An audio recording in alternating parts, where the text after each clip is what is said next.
За хамгийн сүүлийн өдөр бол ингээд 600 мянган арткойн зарагдсан байна. Захиалгыг харъя. За ингээд доошо. Тэгээд ямар ч хөдөлгөөн байхгүй амьгүй байна гэсэн үг энэ арткойн. За энэ арилжих захиалгыг хараарай та нар. 1200 ширхэг байна. $1 гэт. За бүр энд 90 мянган ширхгийг за ийм ханшаар хүнчиж юу ах хүмүүс аав гэдэг ингээд захиалга өгсөн байна шүү дээ. 90 мянган ширхгийг нийт 5 тэрбум хэмжээтэй шүү дээ. Цаашаа бас 10 болох магадaltaй 2 жилийн дараа ард санхүүгийн тууз нь хурлаа хийж байгаа тэрийг шийдэх юм шиг байл. За энэ дээр бол зарах нь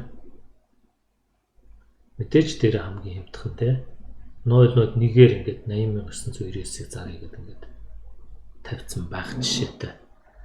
За иймэрхүү байна. Telegram чатыг бас үзүүлчүүл та бүгдэд бас ойлгомжтой болов уу гэж бодож байна. За ингээд энэ хамгийн сүүлийн мессенжерээр нь одоо мессенжер төрж байгаа мэдээг нь үзүүлээ.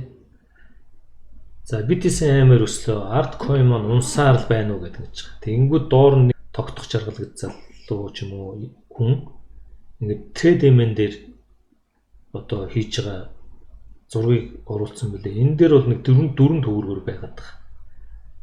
За TradeMan бол бас л манай нэг юм хөгжиж байгаа арилжааны сайт. TradeMan-ы дараа нэрнэ. Дээшээ жоох ингээд хэдүүлээ харъя.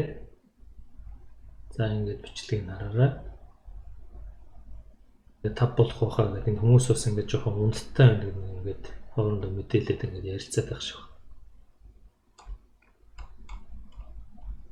За суглаа хэднээс явуулж байгаа ингээд хөрөнгө оруулалтын багц гэдэг энэ white paper дээр нь байгаа мэдээллүүдийг ингээд тавьсан байна. Ингээд 4869 гишүүнтэй энэ Artcoin-ы Telegram Messenger байгаа шүү. Энэ рүү бас та нар орж сонирхороо. Тэгээд айл болох Artcoin-ыг дэмжих болцоодоо яаж хөгжүүлвэл зүгээр ингээд бас тийм ээ анхаарал тавиад энэ дээр нь санаа оноогоо нэмэрлүүл бас зүйтэй юм болов уу гэж бидний зүгээс үзэж байгаа. Одоохондоо яг энэ хөгжлөн тааруу байгаа боловч за TradeMan-ы хэрэглэгчтэй одоо TradeMan-ы өөрийн танилцуулга байна. YouTube дээр анхааруулга тавьсан. Бирж руу татах гэдэг. За ингээд тайлбарлаад яатсан бэлээ. Telegram чат дээр тайлбарыг бичсэн байгаа. За TradeMan бол миний хувьд бол ерөнхийдөө яг энэ бусад олон улсын exchange ч юм уу wallet-тай харьцуулбал санаа таарахгүйгаа их уддаг хайшуул яг бодитоор тухайн үеийнхаа лайв биш хүлээгддэг тийм ээ. Одоо жишээ нь ингээд сая харахад хүртэл 4 төгрөгөөр байж байгаа жишээтэй. TradeMan дээр энэ бол зохиомлоор бол хан шиг барьж гин гэсэн үг. Яг бирж дээр бол мэдээж энэ та бүгд харж байгаа. За жишээ нь Artcoin энэ Binance эднүс дээр гарчвал ингээд гэлзаад ирээлжлээд ингээд амьд бай шүү дээ. Ийм амьд байлгахын тулд одоо энэ гадаадууд бол мэдээж Artcoin-ыг мэдхгүй. Монголчууд энэндээ яаж оролцох вэ? Ялангуяа энэ ган үеийн багийнхан бол аягүй сайн ажиллаж энийг амьдруулах хэрэгтэй болов гэсэн юм бид жоохон одоо шүмжилтэй гэдэг юм уу? Хэрэг болох юм мэдээлэл та бүгдэд өгж байна. Гол нь энэ дээр байнга шүүмжлээд авах ш. Яаж энэ Artcoin-ыг ашигтай болгох вэ? Үн цэнийг өсгөхгүй энэ гайгүй бирж дээр гаргах уу гэдэг ингээд ярилцах хэрэгтэй. Манад бол мэдээж одоохондоо тийм крипто валютын зохицуулалтын хууль байхгүй байгаа.